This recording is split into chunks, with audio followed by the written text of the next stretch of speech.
Hey everybody, this is our discussion of The Island of Dr. Moreau, an 1896 novel by the British author H.G. Wells.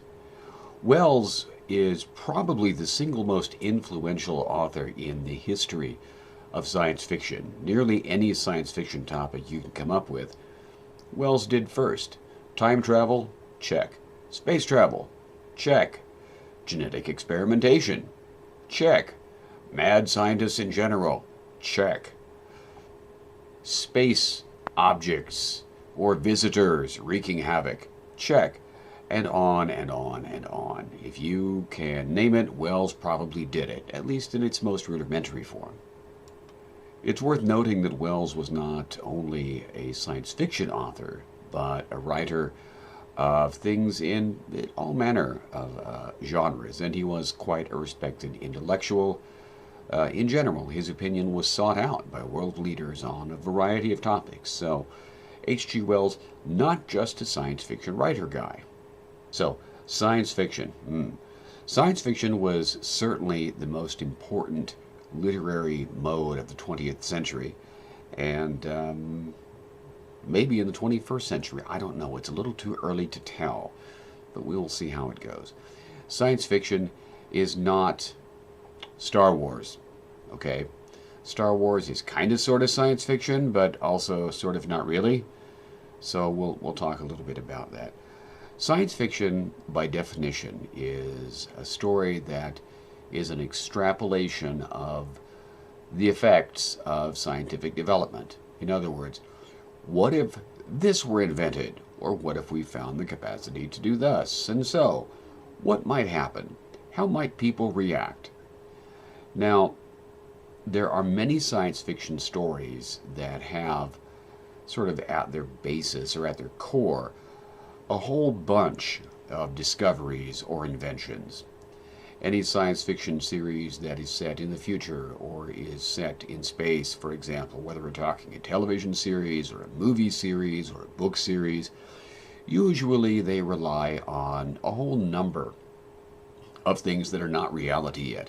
Interstellar travel, which usually involves faster than light speed, and communication with extraterrestrial races, and incredible computing abilities, and thus and so and on and on.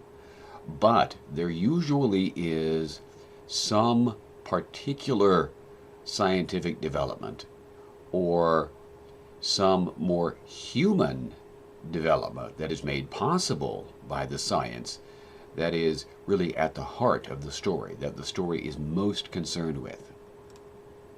Now, I want to give you a couple of words here. One is possible, okay? If a thing is possible, that means that it can happen.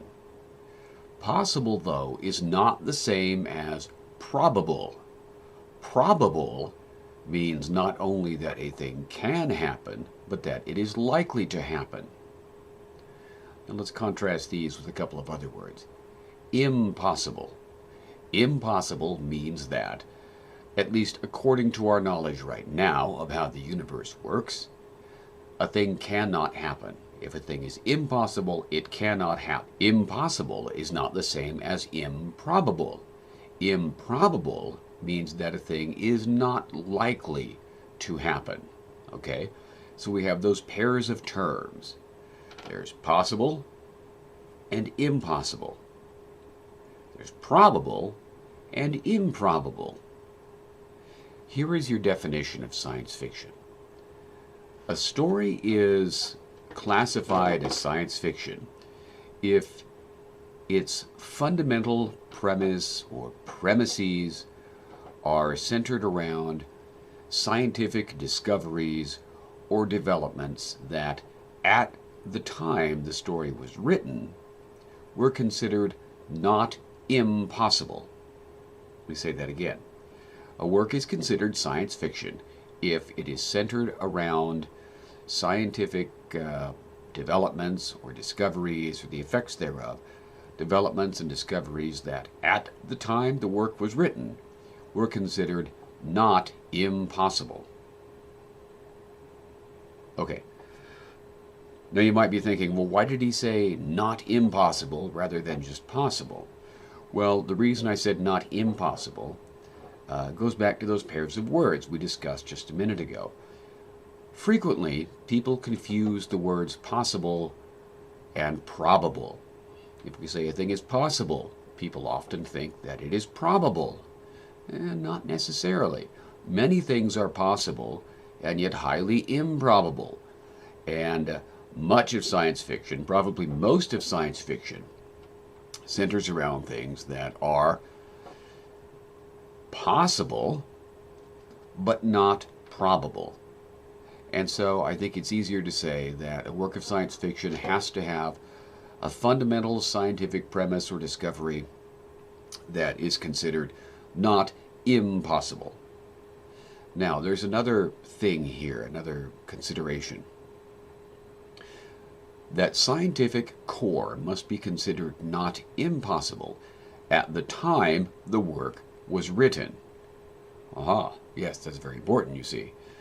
Because if someone writes a story and it is about something that is considered impossible at the time the work was written, then no matter how much science-y jargon or whatever the person uses in the story, it's not science fiction, it's fantasy.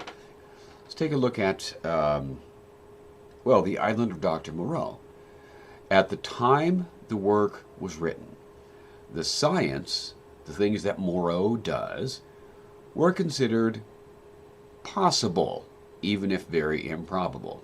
Now, today, we know that they are impossible. You can't just operate on an animal and make it able to stand on 2 feet and mess with its vocal cords, and suddenly it can talk like a person and it can think kind of like a person.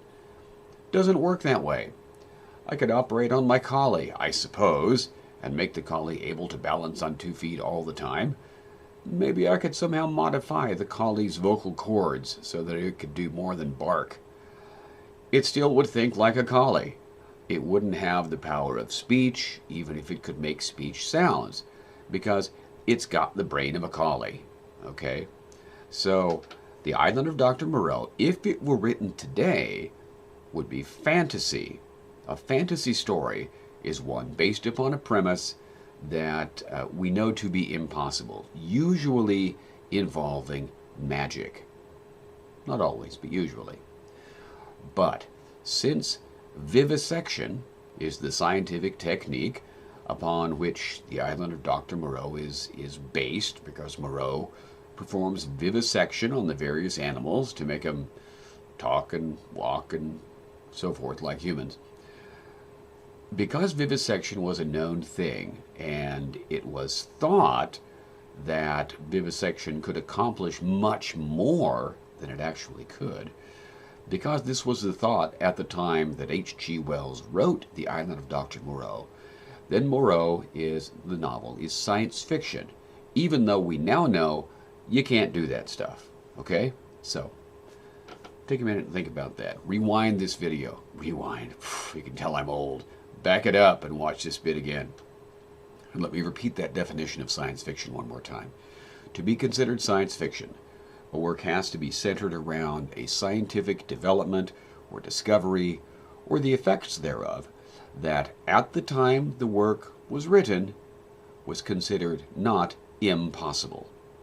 Not necessarily probable, but not impossible. Because our knowledge, the boundaries of science, as it were, expand all the time, then what happened to The Island of Dr. Moreau, which is that not too many decades after it was written, it was realized that you couldn't do those things. Science was impossible.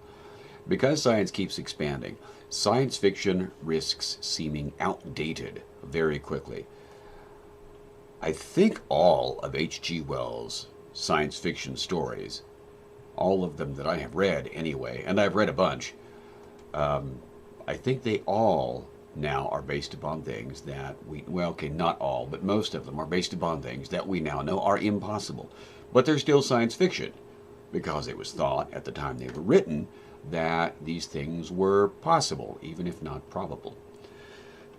So, therefore, in order to last and be something that is still of interest to readers or viewers, science fiction needs to have a pretty heavy human component, which is to say, science fiction that lasts is science fiction that addresses issues or problems or questions that people have or continue to have apart from the science. Okay? The science component of a science fiction story is sort of what provides this story its bang wow golly gee whiz factor. It's what provides the excitement and sort of the oh that's cool factor. That's called revelation of wonder. Revelation of wonder. That's presenting something that the reader just finds really cool and really interesting. When I read The Island of Dr. Moreau when I was, I don't know, 10, something like that, mind blown. The revelation of wonder, the beast people, the monsters, whatever the hell you want to call them.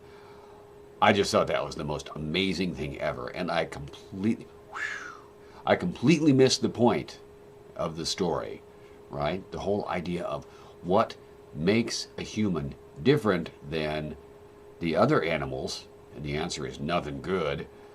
I missed that completely. Now, I knew it was kind of a pessimistic story. I mean, even at 10, I could tell that, right? But the intricacies, the finer points of that were lost on me. But the revelation of wonder, the idea of these creatures that had been formed, that were sort of like people, but had been made from other creatures, the leopard man, the monkey man, the sloth woman, the skunk guy. I don't know. I'm just making stuff up now. I just thought that was all super, super cool.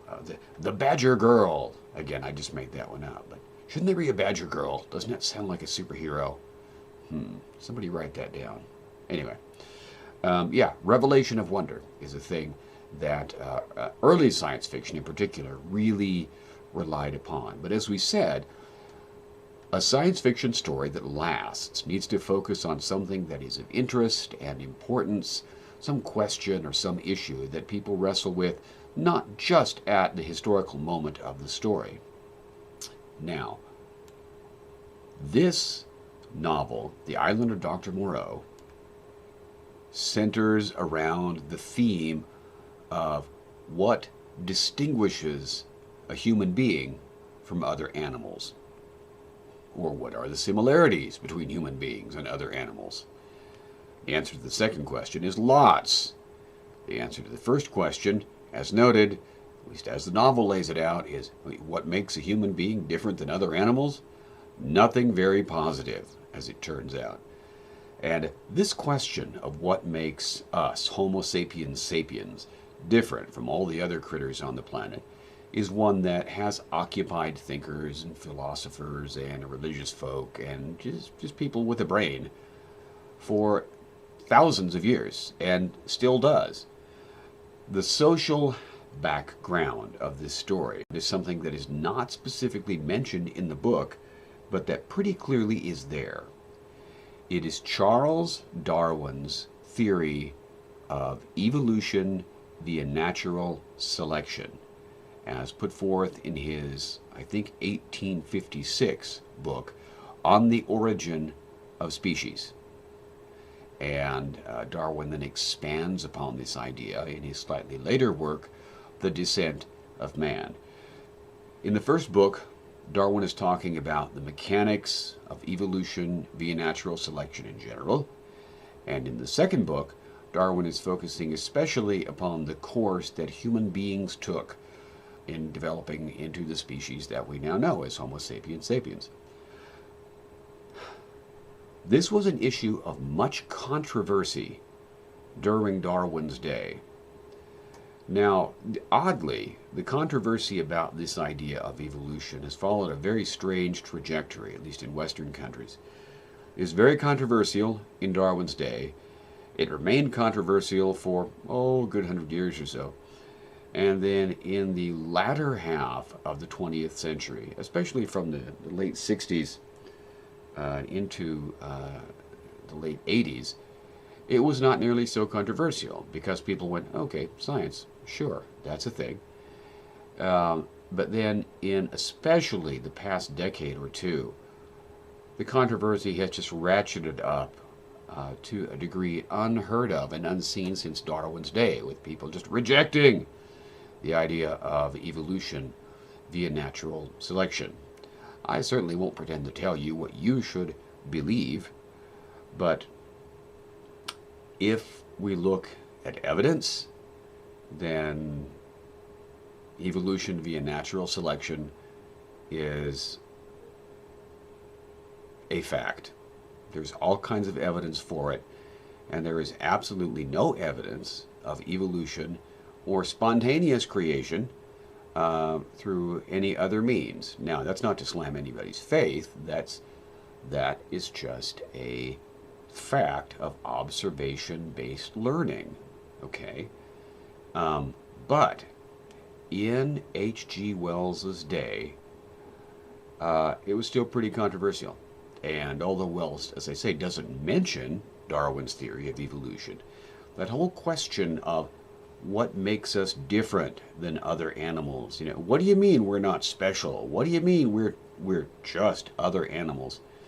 That question and the outrage that it sparked among people was still pretty fresh in sort of the social fabric, just as it's all brand new and crazy again in the social fabric now. So that idea that questioning underlies the whole novel. So there's the social background. And we've already mentioned the scientific premise, which is vivisection. Okay, the operating on animals, usually that are alive, in order to see what makes them tick and perhaps make changes to how they function. Vivisection is the scientific premise. And we'll talk a bit about where in the novel you can find the references to this. We need to mention the literary background also, because this novel bears quite a similarity, literarily, to two novels that preceded it, both by quite some time. One of those novels is Frankenstein by Mary Shelley. This is published in the early 1800s. I think the original version was 1818, and then a different version was published about a decade later. And like Frankenstein, the island of Dr. Moreau's title character is a mad scientist. But here's the thing. As in Frankenstein, the whole evils of science idea is not really a thing in the island of Dr. Moreau. Okay, you notice that Moreau's, the existence of Moreau's knowledge, the existence of the science is never, denigrated or whatever. And it's largely the same thing in Frankenstein, if you've read that novel, as I'm sure some of you have. Rather, the problem is not that the scientist, the title character, is able to do thus and so through science. The problem is that the scientist, the title character, does thus and so, which has very negative, painful, tragic consequences upon others, but the scientist does not take responsibility for them. That is the big theme of the novels, other than, in The Island of Dr. Moreau. The biggest theme, right, is what's the difference between a human and some other animal. But, sort of a sub-theme there is Moreau's failure to take responsibility for the creatures, right? He operates on these creatures, he puts them through all kinds of pain, puts them through hell, then turns them loose. Just turns them loose on the island. Like, go live out your lives. Go, Badger Girl, do your thing. Just don't bug me anymore. Oh my. And in the novel Frankenstein, it's much the same thing. Victor creates his monster and then is like, ew, and abandons it. And then the monster, eventually comes back to sort of take revenge upon Victor by tormenting those whom Victor loves. And Victor never steps up. Just like Moreau never steps up, never takes responsibility or admits even responsibility for, being the root cause of all this badness. Because science fiction at last has to be centered, or usually centered, upon some kind of really human concern, something that humans struggle with, and because science fiction, especially early science fiction, was so big on revelation of wonder, that's the golly gee factor, we could argue that science fiction, more than any other literary genre, fulfills or has upon its audience the two effects that Horace said literature can have, which is to entertain and enlighten. We can say science fiction is probably better at doing both those things, or at least doing them at the same time, than any other literary type. Now, that's a pretty subjective thing to say, because to say something is better at doing, some art thing than some other type of art is, that's nearly always open to interpretation. And I'm sure that you'll find poets or writers of historical novels or whatever who would disagree that science fiction is better at this. But the argument certainly can be made, and I think can be made pretty well, that science fiction entertains and enlightens at least as well as, and I would argue better than, regularly better than any other literary type. Okay, backing up a little bit, because I realized we didn't finish discussing the literary background. Okay, so like Frankenstein, The Island of Dr. Moreau has a mad scientist at its center. And like the book Gulliver's Travels, written by Jonathan Swift in the 1700s, that's the 18th century, the narrator, the viewpoint character of The Island of Dr. Moreau is essentially an ordinary schmuck who is thrust into an extraordinary situation where he witnesses all these amazing things and relays them to us. Now, also like Gulliver's Travels, by the end of The Island of Dr. Moreau, Prendick, our narrator, arguably is, at least to some degree, insane, or at least emotionally disturbed to a point where it affects his ability to get along in the world. And by the end of Gulliver's Travels, Gulliver is quite insane. And you may not have gotten that. You've probably read or seen some version of Gulliver's Travels that was sort of made, kid-friendly. But trust me, Gulliver's Travels is actually a long, dark, bitter work. It's not nearly as fun as, the sort of friendly for children adaptations that you may be familiar with. Also like Gulliver's Travels, The Island of Dr. Moreau is just smothered in irony. Okay? And the sort of the answer to the central question, what separates humans from other animals? The answer being only bad things on the part of humans. That's about as ironic as it gets when you consider that we, as a species, like to think, generally, that we are somehow better than the other animals with whom we share the planet. And this novel's response to that is, yeah, no, we're not. And we'll get to that question of, well, what is it that makes a human? What makes a man, as it were? Pardon the sexist language. We'll get to the book's answer to that here very shortly. Another thing about science fiction as a genre, though, first, before we continue, there are basically recognized two categories of science fiction if we're thinking about science fiction in terms of how faithfully or how well it hews to science. Soft science fiction is science fiction in which the scientific development or developments are improbable, right? And the more improbable, in other words, the farther away they get from probability, the softer the science fiction. Hard science fiction is science fiction in which the scientific developments seem more likely, you know. And when it was written, when it was first published in, 1896, The Island of Dr. Moreau was hard science fiction. Because, oh, sure you can do this. Why wouldn't you be able to? Well, it became softer and softer, and now if it were written, it would be fantasy, because we know you can't do it. You can't do that stuff with vivisection. So it is now, it would be, very soft science fiction.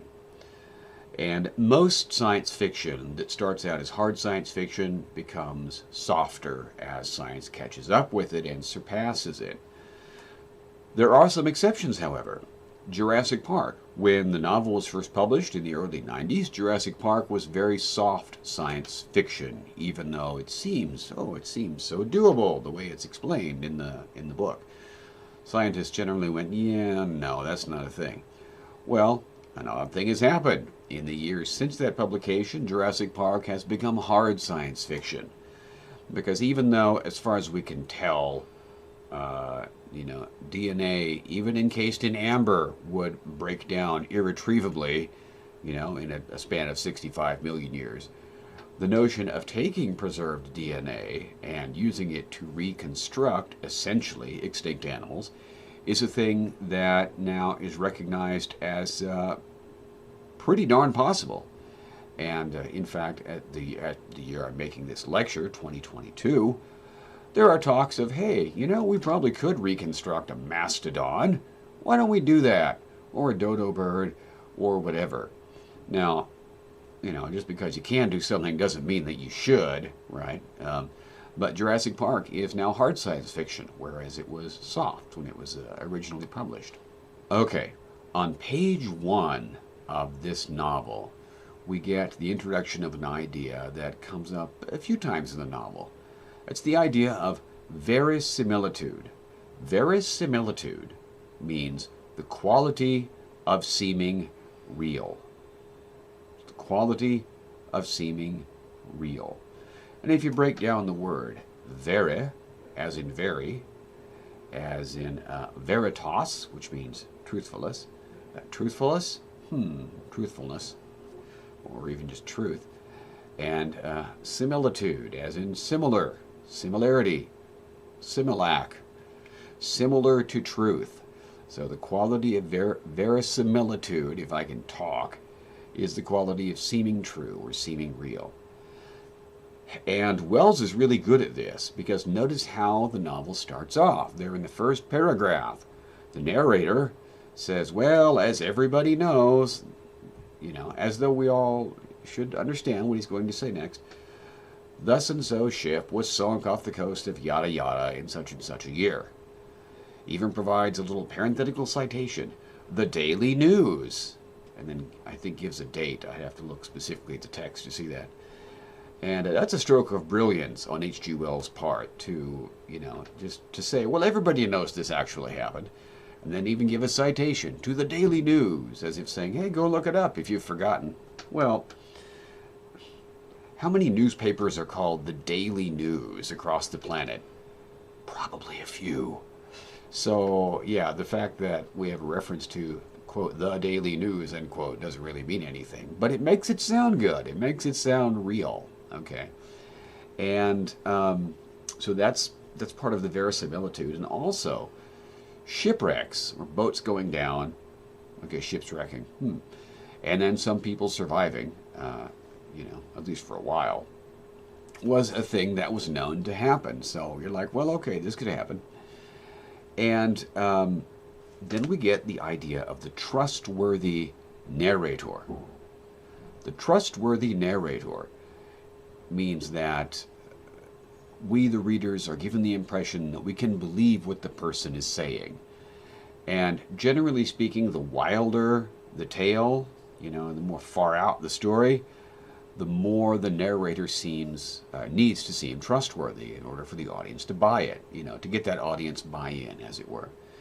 And this narrator says, referring to the story that everybody knows about, as cited in the Daily News, the narrator says, well, first of all, there were never X number of survivors on the lifeboat. There were this other number. How do I know that? Because I was one of them. In other words, trust what I say. This thing actually happened, and I know because I was there. Ah, okay. And there are other places in the novel where Wells takes pains to sort of, make us see the narrator as someone whose word we can take. On page 17, we get this really, detailed description of the beach and the plants and so forth. And we're like, oh boy, this guy's got a very good memory. On page 20-ish, we have the narrator saying, I've been an abstainer since birth. In other words, he doesn't drink, so we can't go, drunk again. That's why he's saying this crazy stuff. We can't say that because he doesn't drink. So we're like, oh, well, okay. He's got a good eye for detail. He doesn't drink. He was there. So let's trust what he says. Around page 62, the narrator says, essentially, I can't describe really how the beast people look. Well, and on the one hand, we might go, well, wait a minute, why can't he describe how the beast people look? Because he's been describing things really well all through the book so far. Probably because Wells knew that any attempt to describe exactly, specifically how the beast people look would fail. Okay? Sort of like if you go to the movies now and you see, some CGI created monster or whatever, we just go, well, okay, I guess that's how a monster would look. But have you ever stopped to think, is that how something would look in real life? Well, how would we know? Because they don't exist, So, but Wells sort of skirts that by having the narrator say, yeah, but I can't really tell you. They're just too difficult to describe. And then a little bit later, the narrator says, but my ignorance as a writer betrays me. This is, I don't know, somewhere in the mid-60s, around page 64. And this actually is a nice bit of emphasis of the trustworthiness, the reliability of the narrator, because it's emphasizing that, no, I don't write fiction, so I don't know how to do that. So we go, oh, well, okay, so the narrator is just describing what he's seen. He's not some spinner of fantastic tales, like, say, H.G. Wells. And he's got a good eye for detail, but he can't describe the beast people because clearly that's too crazy to even be able to describe. And so forth. So we have a reliable narrator. Now, as far as the scientific premise goes, pages 22 and 23, and then they're in the mid-50s when Moreau is describing his experiments. Those are the chapters that really do that and emphasize this notion of vivisection. I don't recall exactly where the term is used, but Moreau uses the term a couple of times. So that's where we get the scientific premise there. The title of chapter 11. And notice, by the way, how the chapters are named. Chapter the 11th. I think we should refer to all numbers that way. Turn to page the 14th, that kind of thing. Anyway, the title of chapter the 11th suggests the main theme of the novel, which is, what makes a human different from other animals, because its title suggests what we would normally think of as a reversal or perversion of the, quote, natural, end quote, order of things. So what is the title of that chapter? The Hunting of the Man.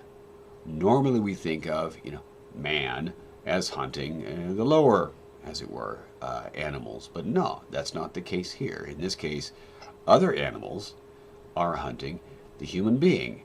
And if the human being can be hunted like animals that humans hunt, doesn't that mean that in a sense a human being is equivalent to those? Just another animal in some sense. It does. That is how the title is getting at the theme. Now on pages 52 and 53, they're kind of in Moreau's long explanation of what he's been doing. There's a subtle suggestion that maybe he shouldn't have done these things. Because, as we said, just because something can be done doesn't mean that it should be. And in this case, whether or not Moreau performed these experiments it's not quite immaterial, but the greater problem is that Moreau mutilated and warped these creatures, gave them thinking abilities and speaking abilities and rules to follow that are unnatural to them. And they're in this turmoil, they're in this physical pain, and Moreau just abandons them, banishes them to the forest behind his hut or whatever. And around page 59, Moreau shows his contempt. He expresses his contempt at some length for his creatures. Somewhat contradictorily, he emphasizes that they are sort of unacceptably bestial, which is an odd thing to say since they're beasts. And he discusses how inevitably their natural instincts, their bestial instincts, grow again and threaten to take them over. And Moreau says that he keeps trying, and he's done better, and he means to do better still in his experiments, but he hasn't gotten there yet because their fundamental bestial, non-human animal nature keeps coming back. And on pages 60 and 61, we have something that shows the similarity of humans and other animals, because we have Moreau and Montgomery, I think both of them note that at night is when they have the most problems. At night is when the beast people transgress the most. And it's that way with humans too. When are most crimes committed? At night. So what is it exactly that the novel says separates a human from the other animals? Well, the monkey man thinks it's just, the number of digits. He has 5 fingers, so he must be a man, as he says. But that's not it, is it? Most mammals and many reptiles have 5 digits, right? My collie has, 5, little claws that function, and then dew claws, which are pointless, but they're there, just kind of flapping around. Even a bat has 5 digits. A bat's wings are just big old hands with long, flaps of flesh between them, and it flaps its hands. That's how it flies. That's my imitation of a bat flying, by the way.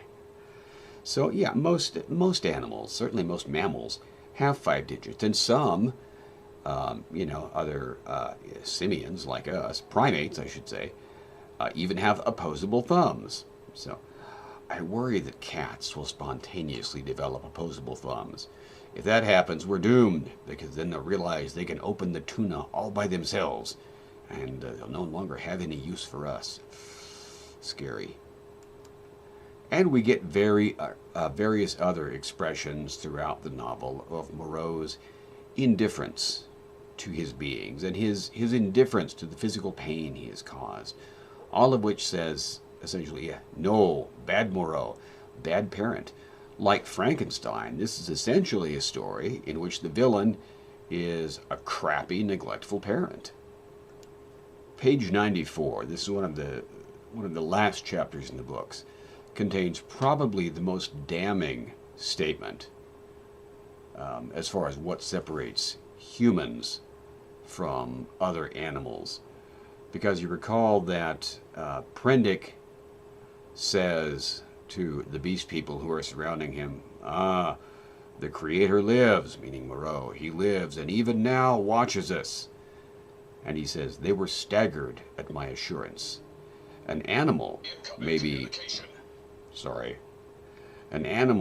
cunning enough, but it takes a real man to tell a lie. Oh, harsh, but true.